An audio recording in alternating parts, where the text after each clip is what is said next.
עלה לי דימוי מצוין. אתם מכירות את זה שאתם נוסעות באוטו ואתם הנוהגות. יש לכם GPS כזה מוצמד ליד החלון כדי לראות את הדרך, ואתם נכנסות לתוך מנהרה.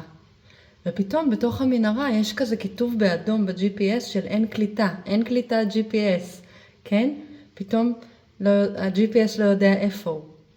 אז ה-GPS הוא כמו הרוח שמחוברת לאלוהים, וכשהיא מחוברת לאלוהים היא יודעת לאן היא צריכה ללכת, מה הכיוון שלה, יש לה בהירות, כן? היא מכוונת אותנו במסע החיים. כיפת הבטון של המנהרה שחוסמת את ה-GPS, כלומר חוסמת את הרוח, היא הרגשות שלנו.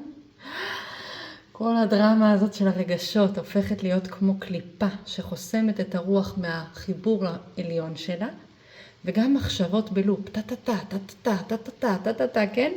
אז המחשבות או הרגשות הם כמו כיפת בטון שפשוט מנתקת את הרוח מהמקור. מה שצריך לעשות זה לפתוח סדק קטן, לפנות ולחפש את החיבור הזה הכי פנימי, הכי עמוק, שהוא האני האמיתי. ושם אף אחד לא יכול, אין כוח יותר חזק מהכוח של אלוהים, וכשהרוח שלי מחוברת לאלוהים, אני יכולה לכל אתגר שמגיע בחיים שלי. אני הולכת שבוע הבא להעלות כל בוקר בשעה 8:30 סרטון של דקה על מה מחבר אותי לרוח, כדי לחזור לנשום, כדי לחזור לחיבור, כדי להתחבר לבהירות פנימית בתוך אתגרי החיים. אני אפרסם את זה בקבוצת הוואטסאפ שלי.